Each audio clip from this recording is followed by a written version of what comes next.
Hey, tailgaters! Ross of the Pigskin Tales podcast here. Feel that summer heat? It's not just the sun, it's the thrill of upcoming college football season, stoking the coals. So get ready for the season, dive into the history books with Homefield, the premium collegiate apparel brand from Indianapolis.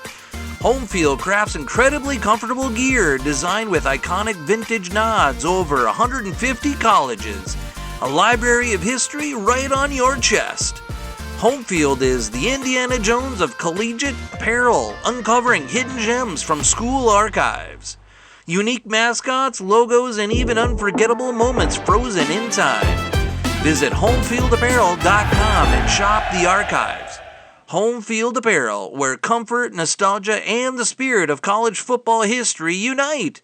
Again, that's homefieldapparel.com. This podcast is part of the Sports History Network, your headquarters for the yesteryear of your favorite sport. You can learn more at sportshistorynetwork.com. Once a covert operative known as, well, we'll call him Phantom during the Cold War. This week's guest found solace in a small village where an unfamiliar game was cherished by young and old. Of course, we're talking about fantasy football. He became a guru, using his strategic brilliance to dominate the National League, putting this small town on the map. Torn between loyalty to his new friends and his former life of spying on those crazy Russians, this week's guest forged his own path, simultaneously becoming a vigilante spy, protecting the innocent from Russian control, while staying true to his love for fantasy football. Balancing in the shadows and the gridiron, he became a legend, known for both his fantasy football predictions and putting Ovid, Michigan, on the map.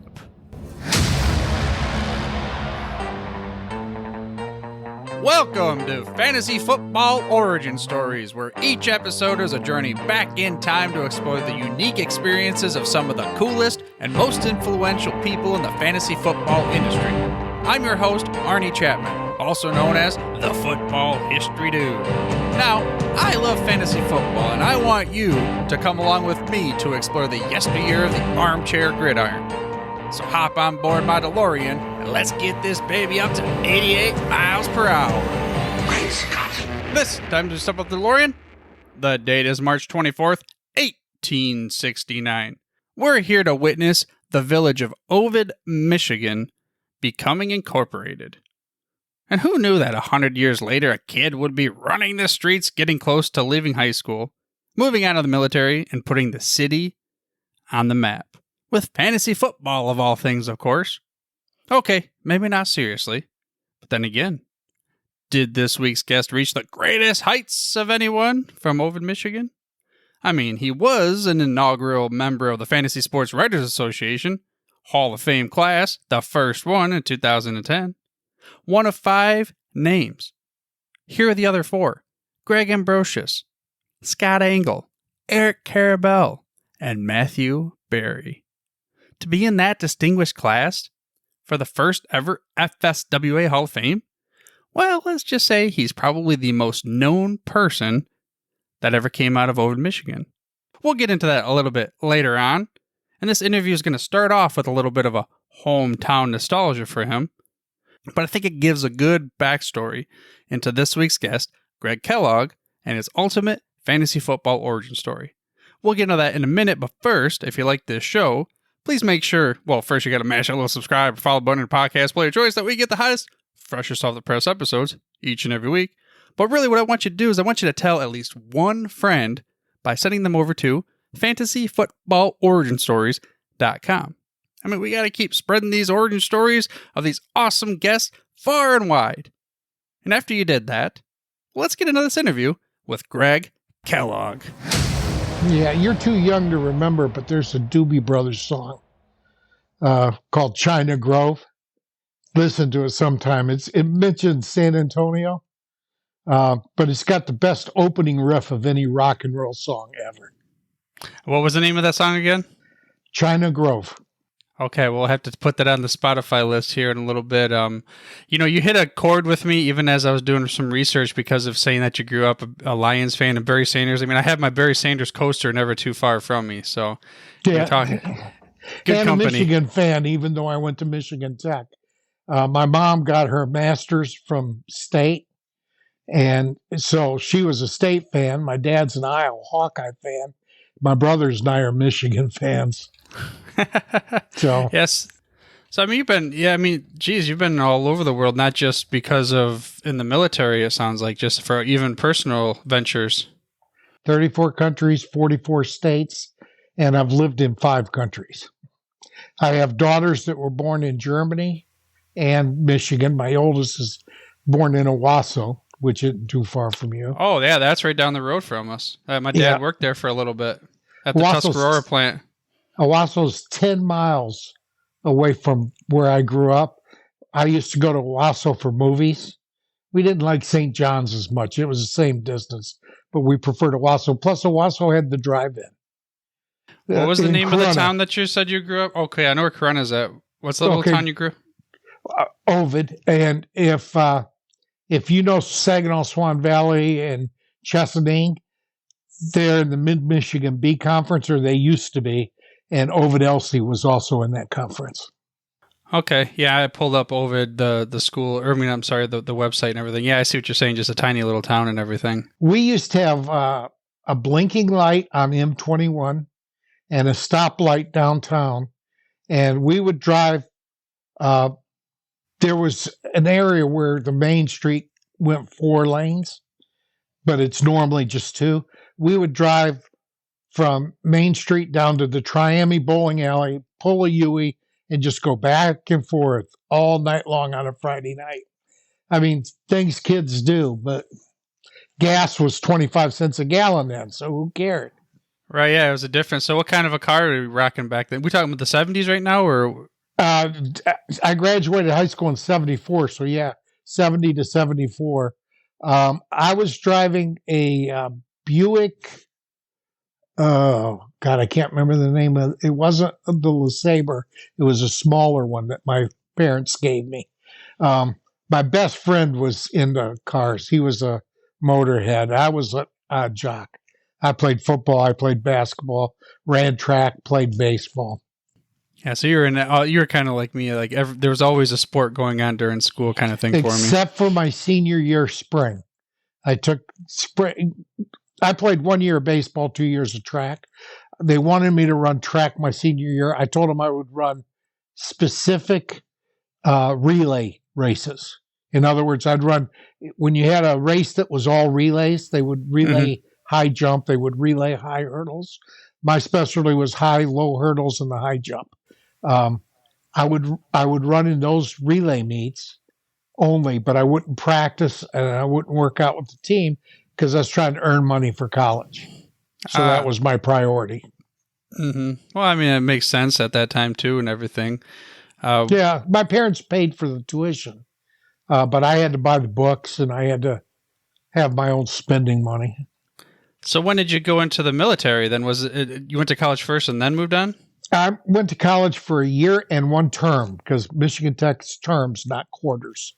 And after the fall quarter of my second year in 1976, I think, I quit college and moved to California with my best friend. And we moved to basically Huntington Beach, which is Southern California, south of LA, north of San Diego.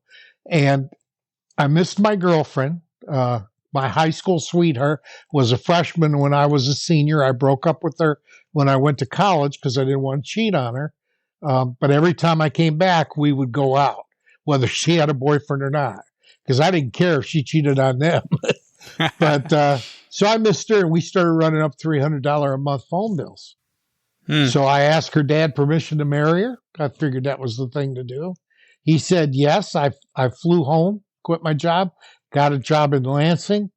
And he said, well, she's got to graduate high school because she was just starting her senior year. And that wasn't what we had planned on. And so she ended up somehow getting pregnant when she had always said no to me before. But we weren't sure if she was. So I said, I got to have health care, and Men's Warehouse ain't going to do it. So I joined the Army. And the Army took me in, taught me Russian, gave me a top secret clearance, and basically sent me to Augsburg, Germany. She was pregnant. She had the baby before I went to Germany. And she came over after I went, a month after I went, 8 months pregnant, carrying a 1-year-old. Huh. And she's just this little town girl. I mean, that took courage. And so then we had a baby born in Augsburg and a baby born in Munich. And 10 years into the Army, I decided I wanted to see what else I could do. And I still had a top secret clearance. So I went shopping with the Beltway Bandits, all the contracting firms that need clearances. I'm not 100. What does that mean? The Beltway Bandits. It's all the contractors, the defense contractors that have to hire people with a clearance or with knowledge of intel or computers. I got into the computers aspect, even though I had no computer experience, no computer training. But I'm a pretty quick study. I made it into the Fantasy Sports Writers Hall of Fame on the first ballot. And I wasn't writing for any major site. I had my own site, and I was there basically to help people get ahead I didn't pay the writers, but I did do free editing and recommendations. I was basically their publisher, and I allowed them to take their work. If it was good, I would recommend it to other sites. And because I was pretty well known, the big sites of the day were the Huddle and Football Guys, places like that, Fantasy Insights. I knew all of them, and I'd written for many of them, Fantasy Sharks, Tony Holm. So if I recommended an article, they would publish it, no questions asked. Mm-hmm. So I was getting exposure to all these people. Little did I know that FSWA, when they do Hall of Fame, they take outside nominations, and then they put it up to a vote of members of FSWA. And because I'd helped so many people, some of them in the FSWA, they chose me, which I thought was insane. Well, everybody else had ties to big business. You had Scotty Engel, CBS. You had, oh God, who else went in? There were 5 of us that went in. And I know Matthew Berry was there, yeah. Yeah, I know Matt. He was Sporting News. And we would have annual conventions in Vegas. Fantasy Insights put them on. So you'd rub shoulders with these guys. You got to know them all. And I actually co-founded the Fanex League, Fantasy Experts League. Joe Bryant of Football Guys and I put that together. And we brought in guys like Bob Harris from TFL Report and Fantasy Diehards. Pretty much all the big sites had a representative in Fanex. And then we started doing live drafts actually at the convention, where we're up on a stage drafting real time and then taking questions from the crowd on why we drafted which player where. So we turned it into a whole event. It was pretty cool. I mean, I've got fond memories of those days. But this is how fast things end. You're a Detroit fan, right? Yes, through and through. Okay.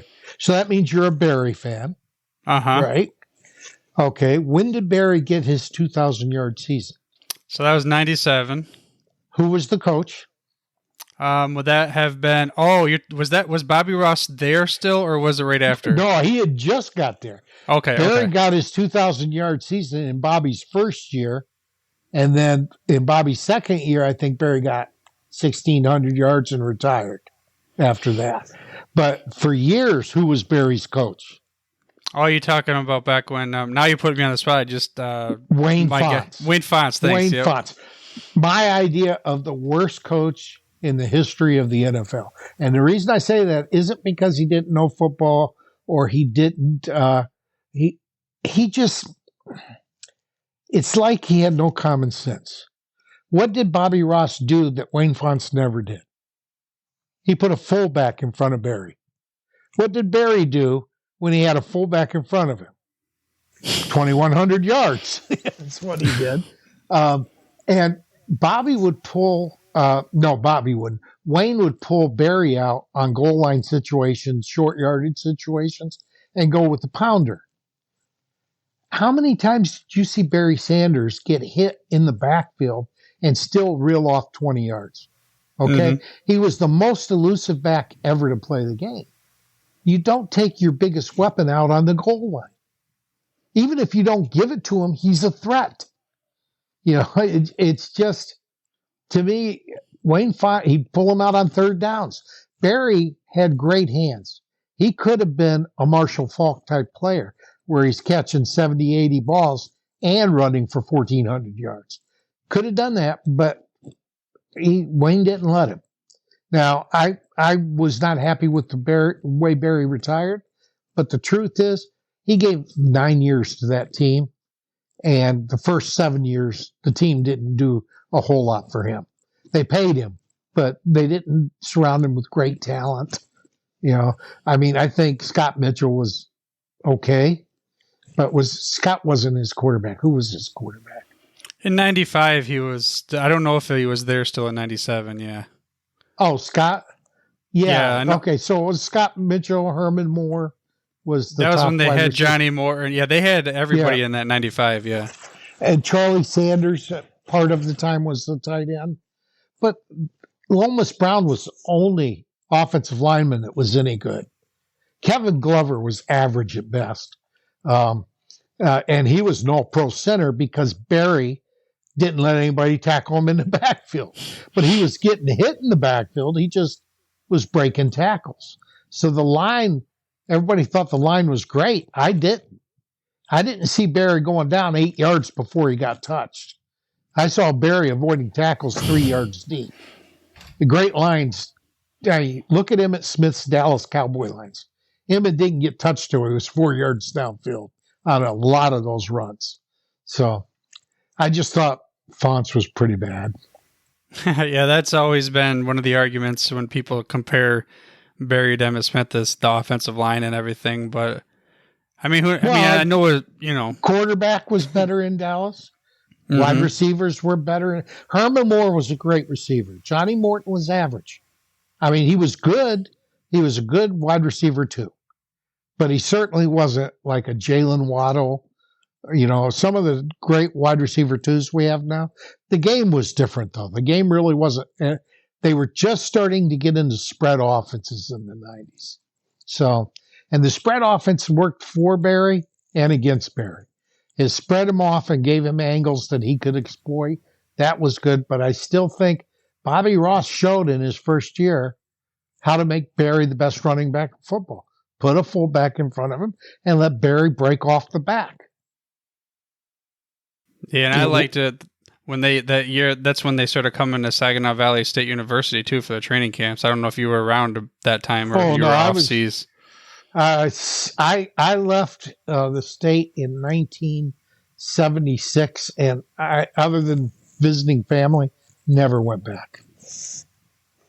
Well, I mean, being in 34 countries and living in 5 throughout your years, I mean, that's you're around. You're Johnny Cash there. I like travel, but more than that, I like heat. Mm-hmm. I would much rather be sweating than freezing.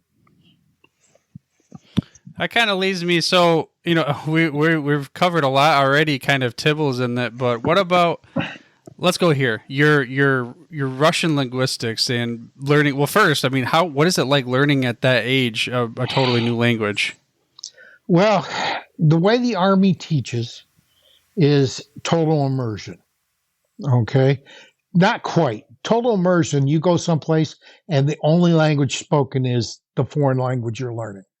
We had native Russian. Okay, first of all, you have to understand the purpose of language training for the military. Okay, it is not to be a translator. It is not to be an interpreter. It's to copy Russian communications. So we would listen on the radio to Russian military operators talking. So we had to understand patterns, okay? We had to know if what this guy was saying fit a pattern or was outside the pattern. If a battalion is going on exercise, is that normal, or are they basically trying to prepare for war? Are they going to intimidate a country? Look at Ukraine and Russia right now, okay? Before Russia went into Ukraine, they put 100,000 troops on the border, okay? So I wasn't there, but I imagine our intelligence people were saying, this isn't normal. They're going to go in. You know, we don't know when, but they're going to go in, or they're going to change the regime to one that's friendly to Russia. That's why the military does that. So when they taught us, we had interpreters that basically would do interviews of people that were defecting. So they had to be able to speak the language at a high level, understand nuances, understand slang, things like that. You know, think about English, okay? What does NO spell? You talking about for no for us, or are you talking about nitrous oxide? Right. In English, no. NO spells no, right? What happens when you put a W on the end of that word? Now. What happens when you put a K in the beginning of that word? No, again. You're right back where you started. That's got to drive non-speakers crazy. Spell two.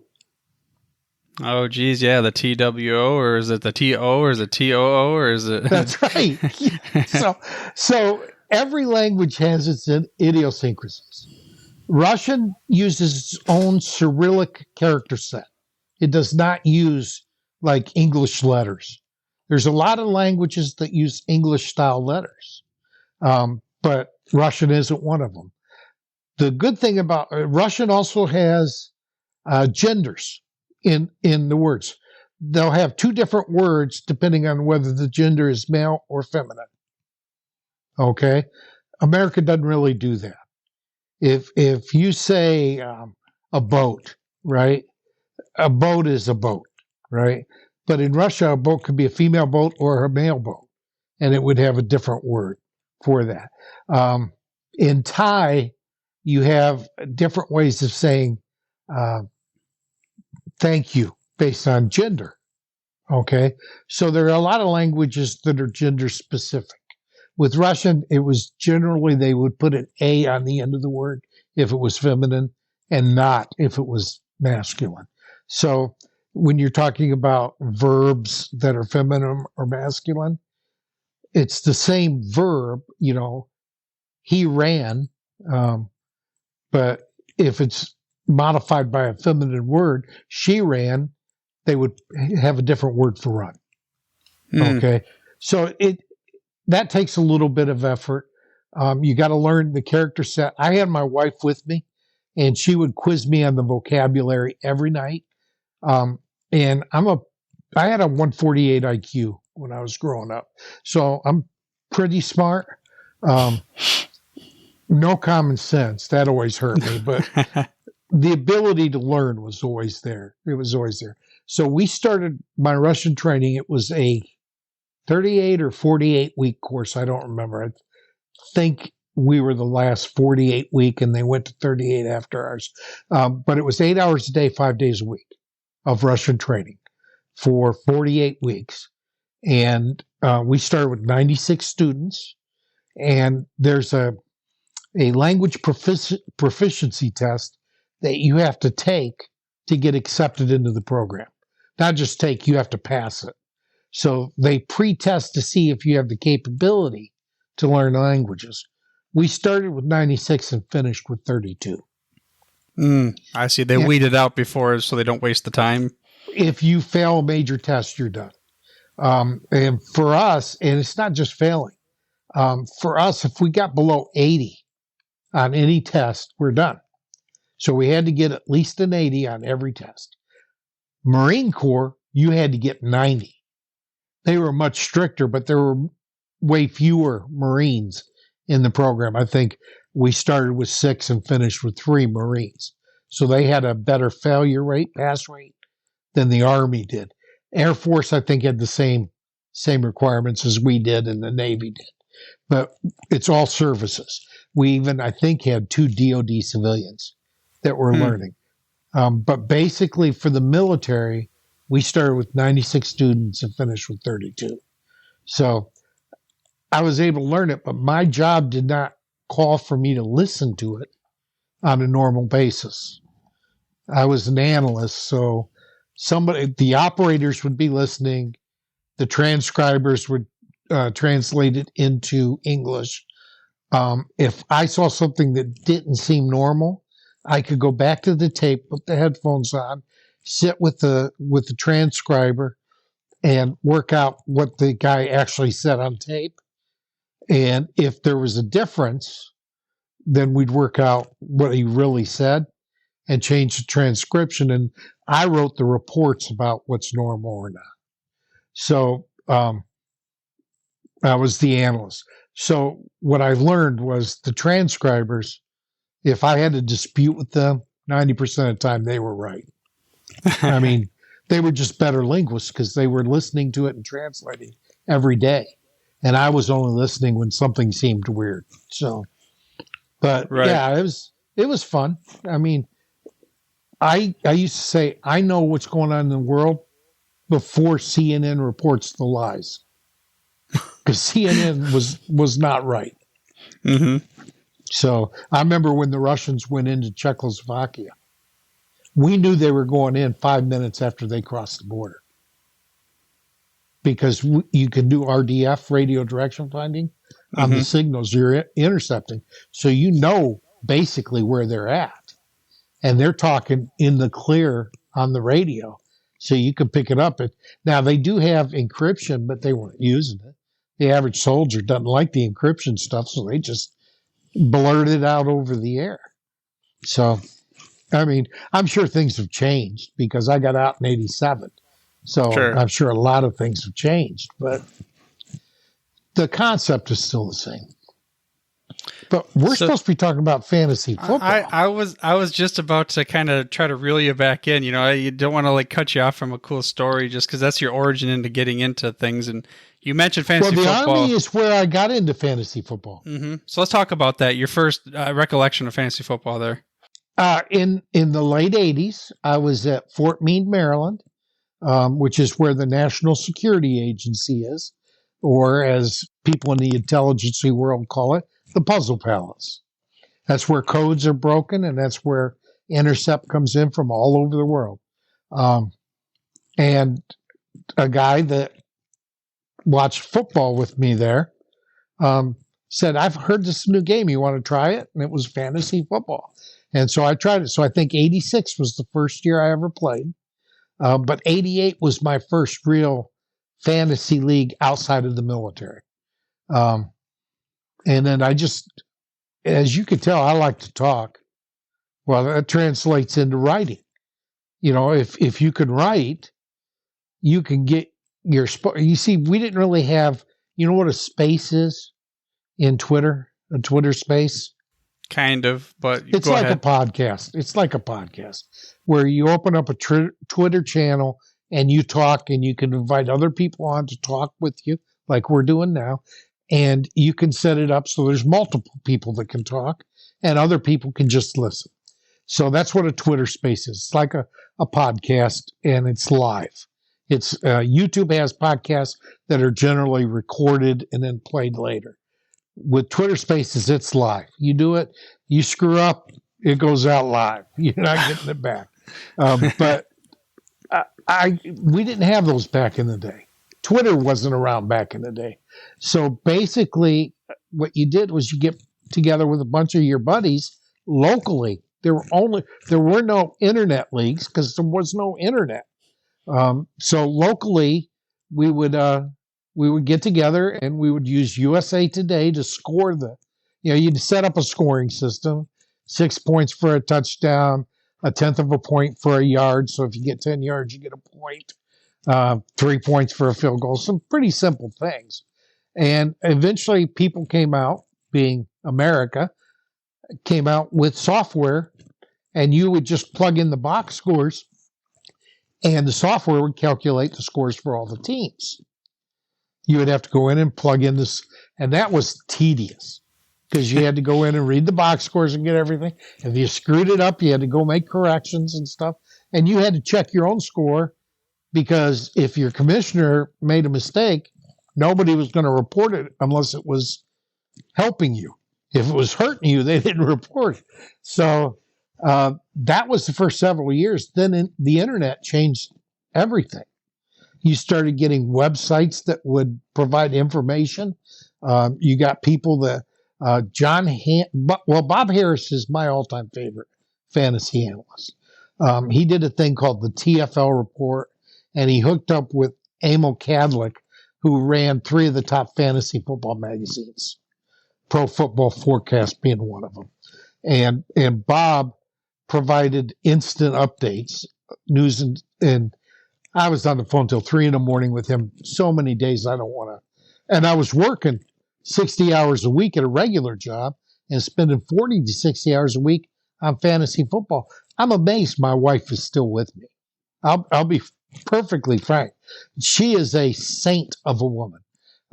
But Bob gave me all the wisdom that I could ever hope for, and he always took my calls. So basically, when we put the league together, the Fanex League, Bob was one of the first invitees. When I went into the Hall of Fame, I was upset because I thought Bob deserved it way more than I did. He'd been around longer, and he'd been helping people longer. He actually went in, I think, 2 years later. He did go in, so he's in there. Yeah, it's amazing when you've been around a long time, the number of people that you know as friends that have reached high levels of accolades within an industry. Bob Harris, Joe Bryant, these guys. Joe Bryant, for a long time, had the largest fantasy football site on the web, Football Guys. The Huddle was Whitney Walters and David Dorn, good guys. Probably 2 of the most professional people were John Hansen, who did a lot of advice type stuff, and Steve Cohen teamed up. And Steve was a media insider. I think he was with Sirius XM, and he did the Pro Football News and Injury Report. And he had inside information from every team on injuries. You couldn't get it from the papers because the teams would be closed-mouthed, but he would get it. So Cohen and Hansen dominated Fanex for like 3 years.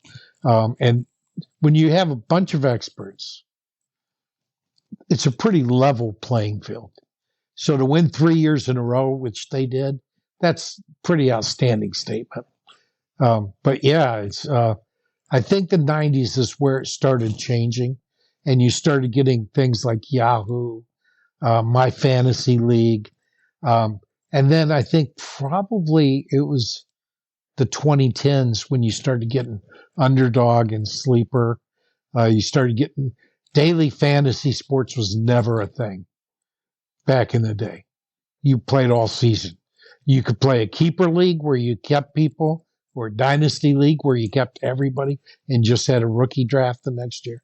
Or you could do a redraft league where every year rosters were wiped and you had to draft a whole new team. Those were your basic options.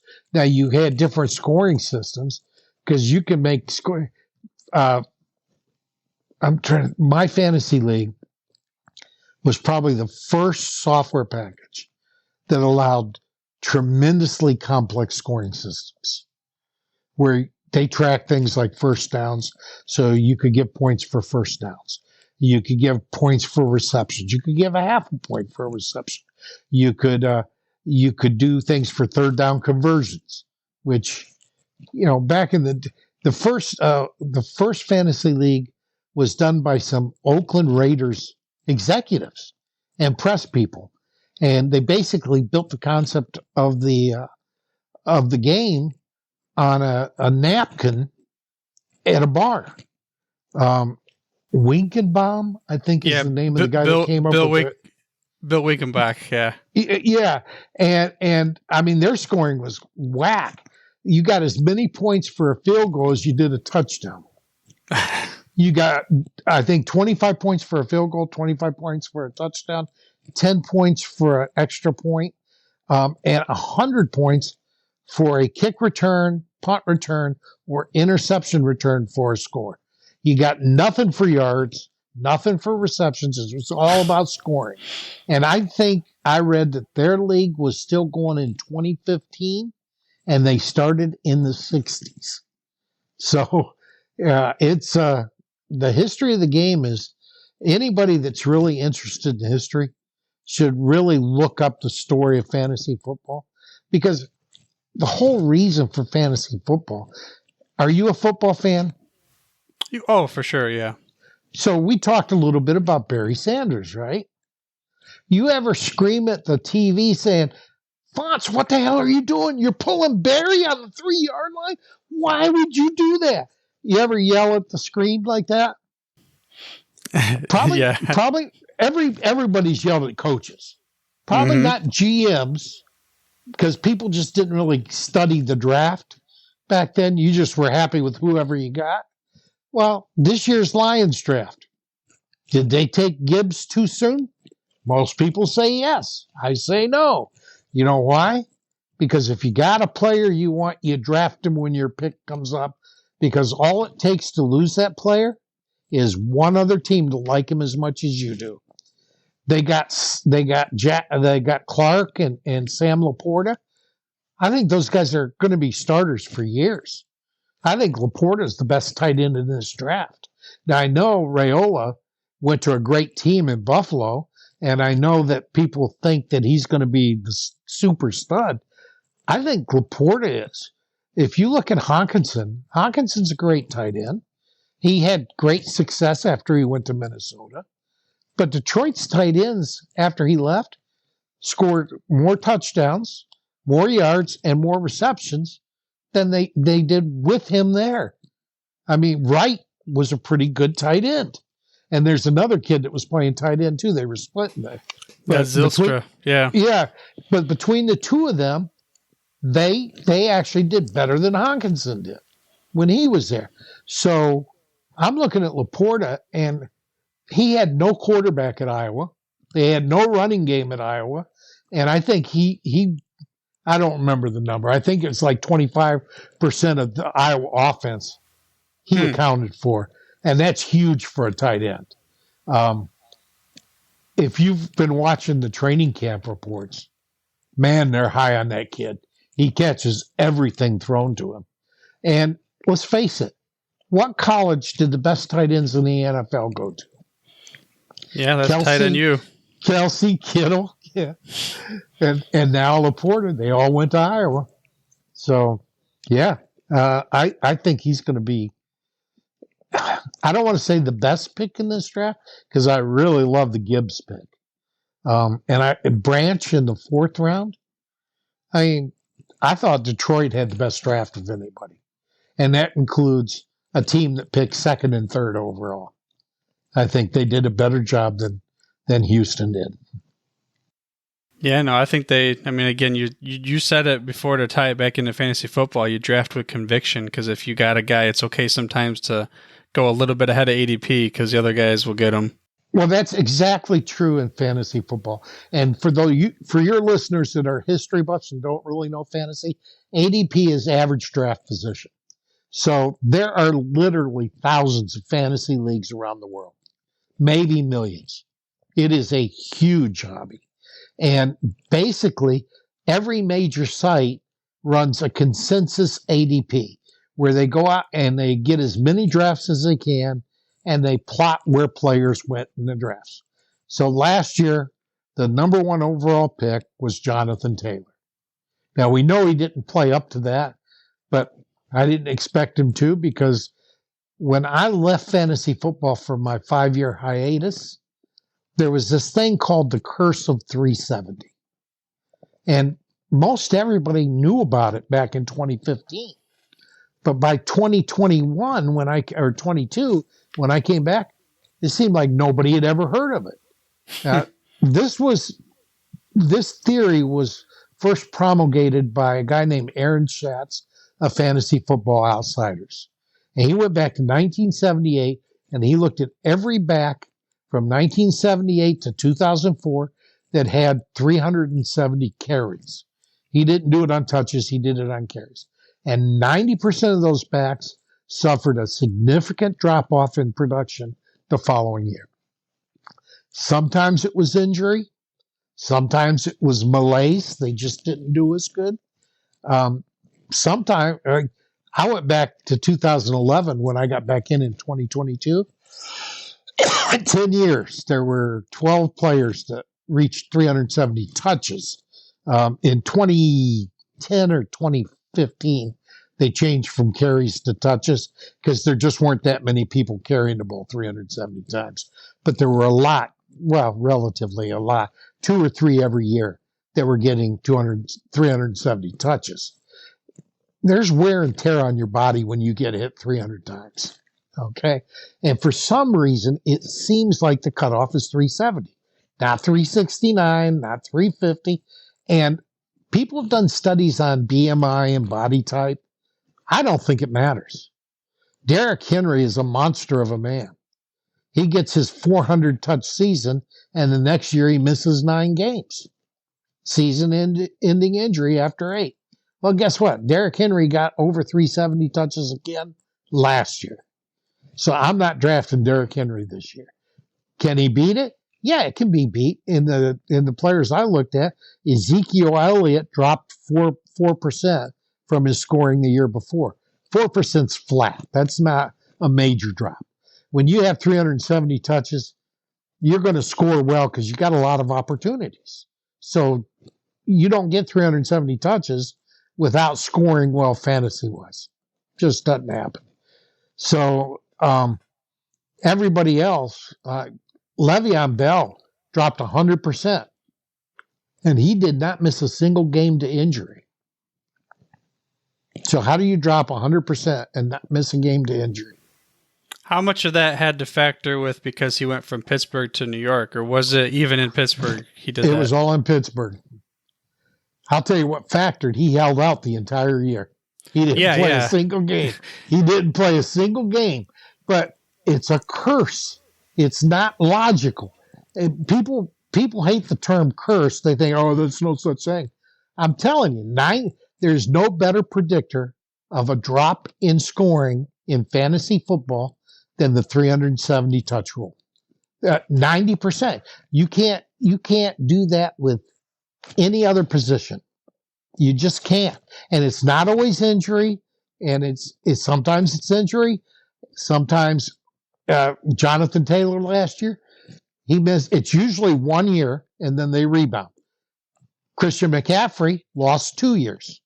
He played 3 games the year after in 2020, and then he played 7 games in 2021. So he missed a lot of games, so that cost him points. Derrick Henry, after his big year, he was doing great. He was one of the top 3 running backs. But after week 8, he went down with a season-ending injury. So the curse bit him. So it's the best way to say, I'm staying away from this guy. Can people beat it? Well, LaDainian Tomlinson beat 370 4 times. But the 5th year, it kicked him in the ass. So you can beat it. It's an individual sport. A lot of people think running backs drop off after 30 years old. Most of them do, but not all of them. Curtis Martin had a great year after he turned 31. John Riggins had his best year after 30. Who was it? I was just thinking of him the other. Marcus Allen was superb after he turned 30. And then I had this argument with Travis Kelce. Do you play fantasy? Oh, for sure, yes. Okay, so who's your 1.01 pick this year? If you have the first pick in the draft. What's the scoring format? PPR, just standard PPR. Two running backs, 2 wide receivers, 1 flex. It's going to be between simple. Christian or Jefferson right now, probably. Okay, so you go running back, wide receiver. There's only you could one argue player. Kelce. Yeah, I can get that. Kelce is the only player in the entire NFL that is worthy of that pick. Now, I'm not saying draft him there because you can get him later. Probably you can get him down as low as 5. Last year, I got him at 9. In fact, in one Dynasty League startup, I got him in the 3rd round because I had the first overall pick. I didn't want to do it, but I spent it on Jonathan Taylor, knowing he was going to have a down year because of the curse, but he's 22 years old, and it's a Dynasty League. So I said, okay, I'm going to hurt this year, but he'll be great after that. So with Kelce, people they cringe at the thought of a tight end. And the biggest argument, well, you're going to miss out on all the top running backs and wide receivers. That is what is called a logical fallacy. That is where my military trains in. You have to think logically, and you have to look at all aspects. If you take Jefferson with the first overall pick, are you going to miss out on all the wide receivers and running backs? Because you're not picking again till 24 picks later. So if I take Travis Kelce at 101 and you take Jonathan Jefferson or CMC at 101, guess what? All the players in between, we're both going to miss. The only difference is going to be how much more does Kelce score for me with the wide receiver I'm going to get in his place than Jefferson score for you with the tight end you're going to get in his place. And last year in a PPR league, straight PPR, how much difference did you think there was between Travis Kelce and the number 2 tight end, George Kittle? Yeah, I'm sure it was astronomical because he had such a great year. 8 points per game. 8 points. That's a touchdown per game from one position. You don't get look at the number 1 and number 2 wide receiver. Jefferson was number 1 last year. Difference was 3 points per game. So basically, people use logical fallacies to explain away things they don't like. I've seen, when I grew up in the sport, stud running back was the only draft strategy. You went running back, maybe wide receiver, maybe a 3rd running back. And then you started filling in your positions. I mean, that was the way people drafted. I came back to the hobby, and people were talking about 0 running back. Don't take a running back till the 4th or 5th round. Are you out of your mind? I mean, positional scarcity is the key to fantasy football. Okay?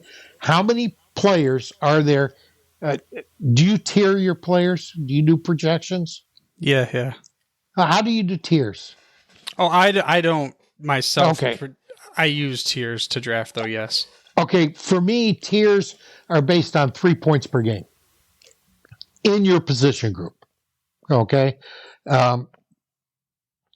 In other words, if I've got 5 wide receivers that are going to score within 3 points per game of each other, they're all in the same tier. Okay? Everybody knows that there's a lot of variability in where guys finish. It's a long season. There's a lot of things that can happen, injuries to people on your team that don't direct. Like in KC, if the left tackle goes down, that's going to impact Kelce. It has to. He's going to have to block more, and his quarterback is going to be rushed more. So it doesn't even have to be a skilled position player. If Patrick Mahomes goes down, that's going to impact Kelce too, without him ever being hurt. But for the last 7 years, Kelce's first year in the league, he finished like 400th because he didn't play a game. He was injured and put on IR. So his second year, I think he finished 9th or 10th in PPR leagues. His third year, right around the same, 8th or 9th. But since his third year, from his 4th year on, Travis Kelce for the last 7 years has finished either number 1 or number 2 among tight ends. He missed number 1 one time, and that was to Mark Andrews in 21. in 2021. So he is what you would call a consistent player. You can depend on him to lead his position group. Now, do you remember when I said you can't win your league with your first round pick, but you can lose it? Or did I say that? I don't think you did, but yeah, you said it before, I'm sure. But it's a standard axiom in fantasy football. Okay, so how do you lose it with a first round pick? You pick somebody like I did last year, Jonathan Taylor, number 1 overall. Excuse me. He performs 50% worse than he did the year before. Misses a couple games too. Okay.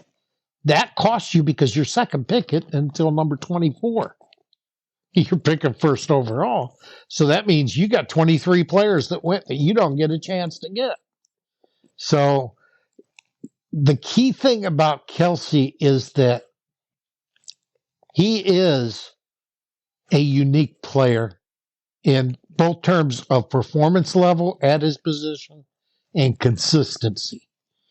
There's no other player that you can point to that has been number 1 at his position group, probably not even 3 out of 4 years. I think one of the best ones is Justin Jefferson, finished 6th as a rookie, 4th as a second-year player, and 1st last year. Do you think he's going to finish 1st again this year? It actually might be Cooper Kupp. It might be. Cooper Kupp has been even more. Kupp finished like 26th, 3rd, 23rd, 1st, and then fell off.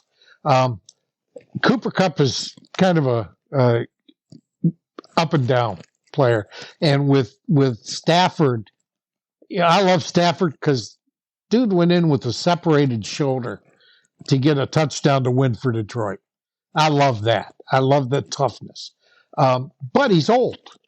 And I don't know if he's going to be any good this year. That impacts Cooper Kupp. I think Cousins has another year or two of really good performance, but I still think Jefferson's going to get hurt. First, we don't know what's going to happen with Dalvin Cook. You know, we don't know what the running back's going to look like in Minnesota. That impacts first downs. So, and then we know that they took a first-round wide receiver, Addison. He's going to get some looks. That's going to take away looks. We know that they traded for Hawkinson last year. He's going to get an expanded role. That's going to take some looks away. So will Jefferson finish number 1? No. Top 5? Probably. So he's not going to kill your draft, but he's not going to win your draft.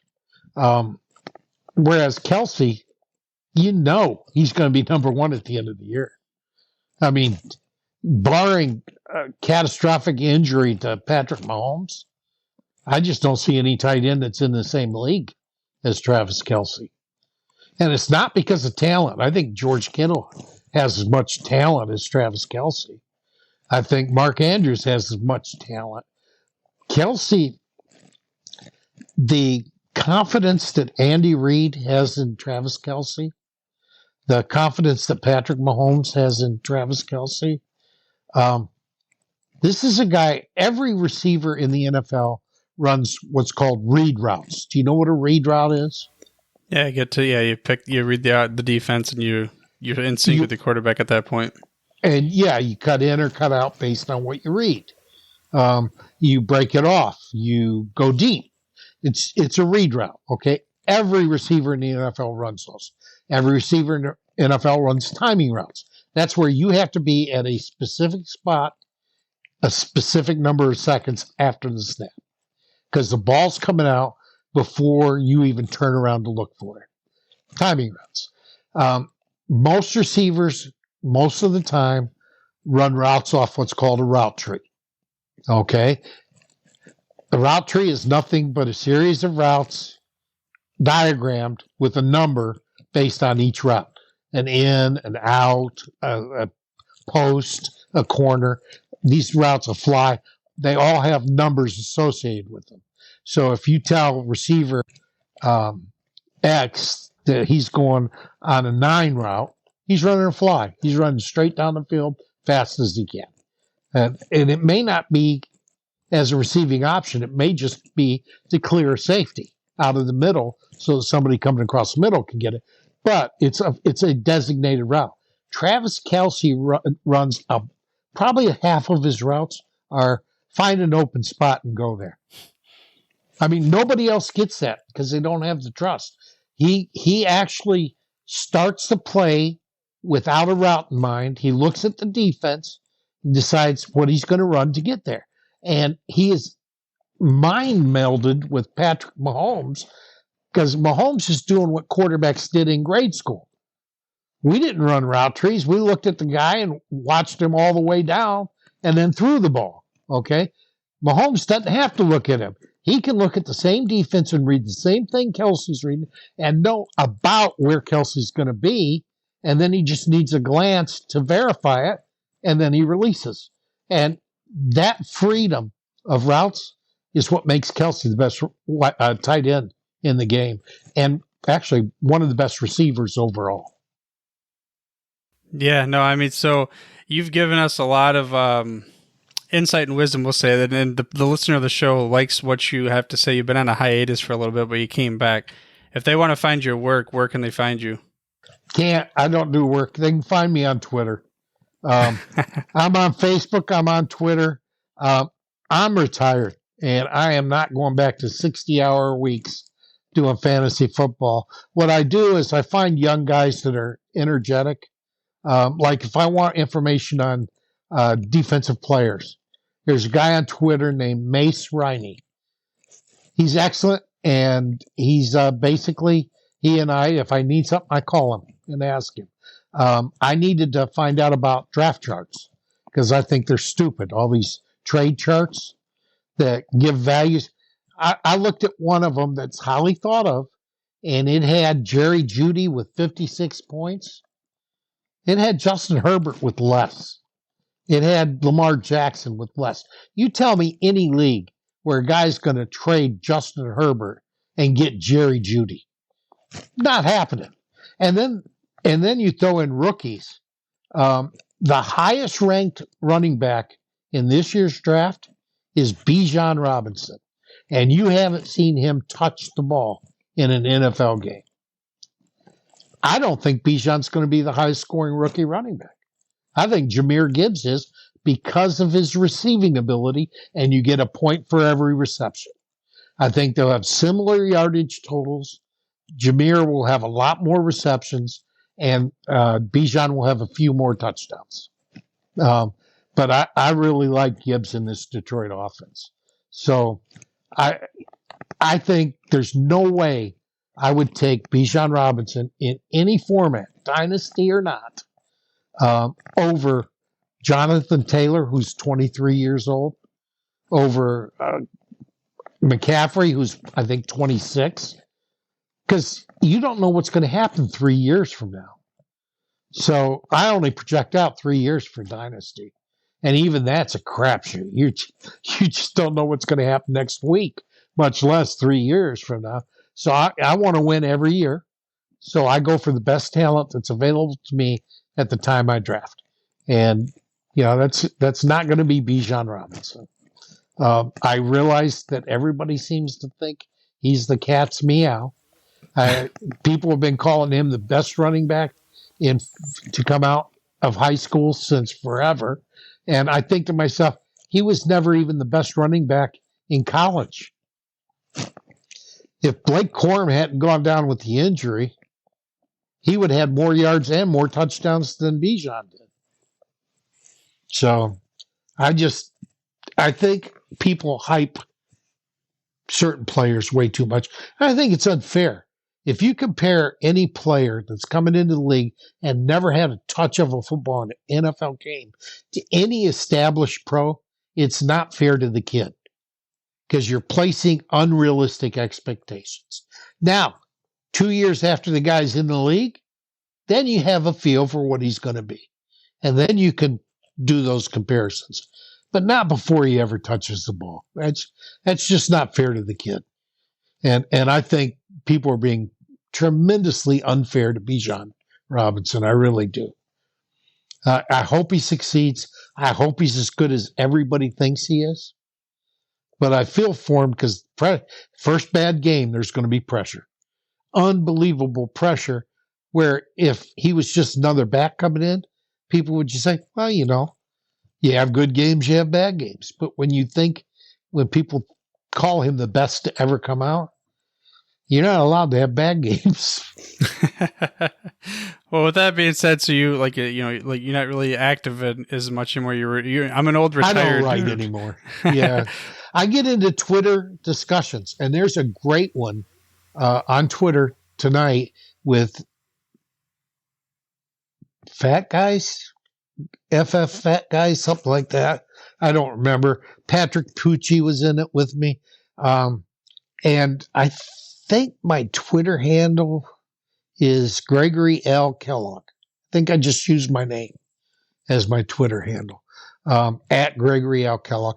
And if you go find me, you'll find the thread, because I swear we had so many retweets and likes on that thread.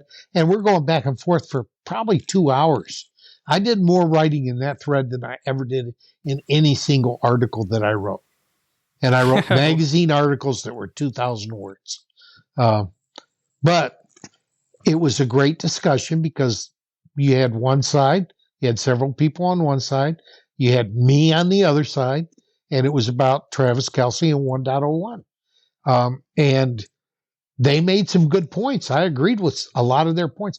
But the key thing is the people who come in and just read it, they get to see both sides. And I think that's great. Well, there you go. And so from a inaugural FSWA class member of the Hall of Fame and a retired guy who's been in the industry for a long time, let's go with last words of just wisdom for this upcoming season, or just a person that's interested in fantasy football. Well, person that's interested in fantasy football, get in a league with your friends. Do a local league with friends, because there's nothing like the razzing. See, fantasy football owners are usually former athletes, failed athletes, but people who love sports, and the competitive juices flow, and you can have great draft parties and championship parties, and and then you can also do things like a $20, $30 trophy that gets passed around year after year, so you have bragging rights. So I would say get in a local league with good friends and make it an event. For fantasy guys that have been around for a while, I'll give you the best advice I've ever been given, and it was, again, by Bob Harris. If you guys aren't following Bob, you need to find him on Twitter and follow him. He is, in my mind, the individual best fantasy guy that you will ever hear from. He told me early on, don't chase last year's stats. And what that means, in a nutshell, is most rankings are based almost entirely on what a player did last year. Okay? They're not going to repeat. Other than Travis, you don't get the number one guy at the same position 2 years in a row. You definitely don't get him 3 or 4 years in a row. Kelce's the only one I've ever seen do that. So don't base your rankings entirely on last year's stats. Go deeper. Look at the supporting team. Look at the coaching changes.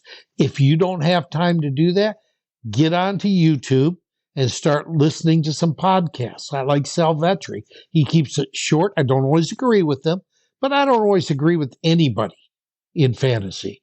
That's the joy of fantasy, is you can be wrong, you can be right, and you can probably be both at some point.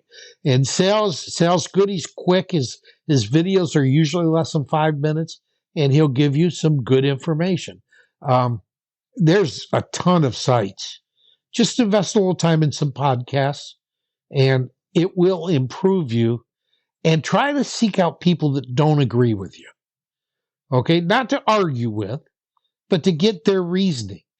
Because you can learn something. You never learn anything from somebody who agrees with you. He's just reinforcing what you believe. The only way to learn is to listen to people who have differing opinions. Now, that doesn't mean you're going to change your mind every time just because even somebody, I'm a Hall of Famer. Do not listen to what I say without applying your own logic, your own impression. I'm not special. Nobody in this hobby is all knowing. There are good people that have been around a while and they can help you, but they're not going to be right 100% of the time. And you'll kick yourself if you change your opinion based on what an expert told you. An expert is just a former spurt, a former drip. That's what an expert is. There you go. An expert is a former spurt. Never heard that one before, but there you go. Don't just take their word for it. Basically, be willing to learn from these people, but also at the same time, you got to seek out differing opinions, perhaps to maybe even open up your eyes to new concepts, and maybe you'll even totally change your mind on a player, a take, or even a matter of drafting. Should Kelce be the 1.01, or should he be at the end of the draft? Well, I don't know. That's up for you to decide. And at the time of the release of this episode, we are, I think we're 1 week away from the Hall of Fame game. It's almost football time, baby. So we're in the heat of fantasy football strategizing season, and we're almost to the draft season. And speaking of drafting, new concepts, stuff like that, do you have any ideas for the show yourself? Or people that maybe you think should bring on here to learn about their own fantasy football origin story? All you gotta do is reach out to me over at the contact page. That is over at fantasyfootballoriginstories.com. Again, fantasyfootballoriginstories.com.